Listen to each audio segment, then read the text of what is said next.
Welcome back to Epochs Across Eras, where we journey through pivotal chapters of human history. Today we explore how the Western Zhou Dynasty managed their vast, diverse empire through one of ancient China's greatest innovations, feudalism.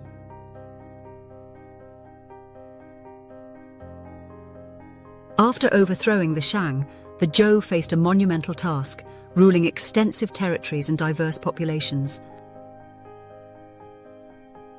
Their solution reshaped China's political and social landscape, creating a structured, decentralized system that profoundly influenced Chinese history for centuries. But how exactly did Zhou feudalism work? What made it effective, and what led to its eventual breakdown? Join us as we uncover the intricate workings and legacy of China's first feudal system and why its echoes resonate even today. Imagine ruling a vast empire. No instant communication, no modern roads, armies scattered across distant lands. How do you govern effectively? For the Western Zhou Dynasty, the answer was feudalism. They divided their kingdom among loyal nobles, granting them land and authority while demanding loyalty in return. This groundbreaking system allowed the Zhou to maintain order and power for centuries.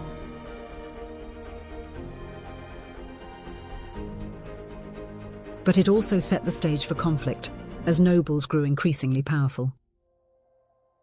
Today we explore how feudalism defined the Western Zhou, creating stability, conflict, and a legacy felt throughout Chinese history.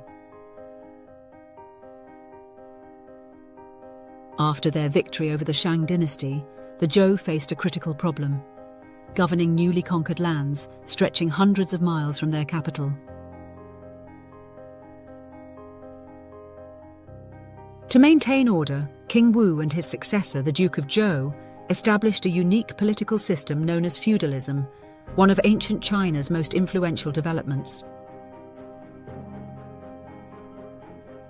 Under this system, the Zhou king granted large territories to trusted nobles and relatives known as feudal lords or vassals. These nobles governed their lands semi-independently, collecting taxes, enforcing laws, and raising local armies. In exchange, they pledged loyalty, military support, and tribute to the Zhou king. This decentralized arrangement provided flexibility and stability in a sprawling, diverse kingdom. To strengthen loyalty, key territories were awarded primarily to royal family members or trusted allies.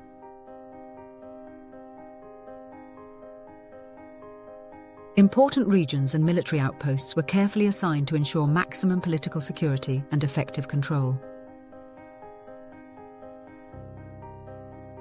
The Duke of Zhou himself exemplified this by governing crucial eastern territories, setting standards of effective governance and loyalty. Ritual and ceremony also reinforced social hierarchy. Zhou kings held elaborate ceremonies reaffirming their supremacy and the feudal lords' subordinate positions. These rituals weren't just symbolic, they were crucial in maintaining social harmony, legitimizing royal authority, and fostering unity among diverse territories. At the core of the Zhou feudal system was a clear hierarchical structure. At the top stood the Zhou king, supreme ruler and spiritual leader. Below him were powerful nobles, controlling vast regions. Next came local administrators, warriors and landholders, followed by artisans, farmers and laborers. This hierarchical model ensured social order, clarity of roles, and political stability. Each noble's territory operated almost independently, with its own administrative structure and military.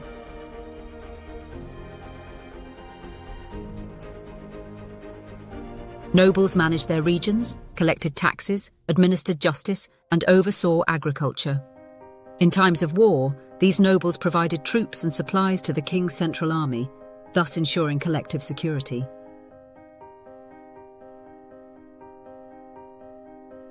A key aspect of this system was land grants, territory given in exchange for service. This practice ensured loyalty and cooperation. Over generations, these land grants became hereditary, solidifying noble power and authority. The stability of this arrangement initially benefited Zhou rulers enormously, creating a balance of local independence and central oversight.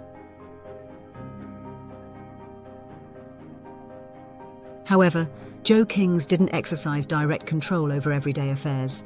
Instead, they relied heavily on nobles' loyalty and effective governance. This reliance created both strength and vulnerability. Success depended heavily on relationships and personal loyalty. If loyalty wavered, conflict and fragmentation loomed. Initially, Zhou feudalism proved incredibly effective. It enabled efficient governance, economic stability, military strength, and cultural cohesion across extensive territories. Agriculture flourished, populations grew, and cultural exchange occurred between diverse regions, enriching Zhou society. But the system wasn't perfect. Its greatest strength, decentralization, became its greatest weakness. Over generations, feudal lords accumulated significant power, wealth, and independence. Gradually, some became ambitious enough to challenge royal authority, leading to internal conflicts and power struggles. Eventually, these tensions erupted into widespread chaos and war, especially after the move to Eastern Zhou and the fragmentation into competing states. Yet, despite its eventual breakdown, Zhou feudalism left an enduring legacy. It laid the foundation for Chinese political and social structures for millennia. The idea of structured hierarchy, land-based governance, and reciprocal obligations became deeply embedded in Chinese governance. Future dynasties modified this structure but retained its underlying principles: hierarchy, obligation, and local governance. Moreover, Zhou feudalism influenced Chinese philosophy. Confucianism later drew heavily on feudal relationships, emphasizing loyalty, duty, and harmonious social order. Thus, the Zhou feudal model profoundly shaped Chinese culture, governance, and society, influencing subsequent dynasties and China's historical trajectory for thousands of years.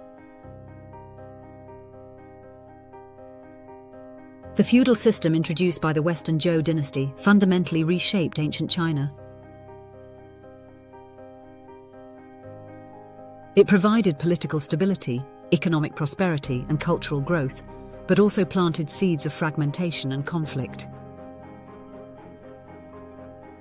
Its influence extended far beyond its time, embedding lasting concepts of hierarchy, loyalty, and social duty into Chinese civilization. While eventually replaced by more centralized systems, its philosophical and cultural impacts persisted, guiding how China understood governance, social order, and power dynamics for centuries afterward.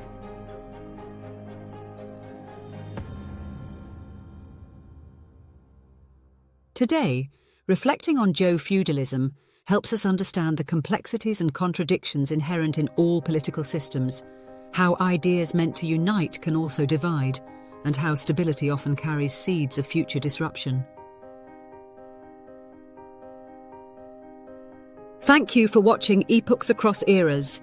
If you enjoyed this journey through history, make sure to like, subscribe, and hit the notification bell so you never miss an episode. Let's keep exploring the past to uncover the stories that shaped our world. Until next time, keep questioning, keep learning, and keep exploring the epochs that define us all.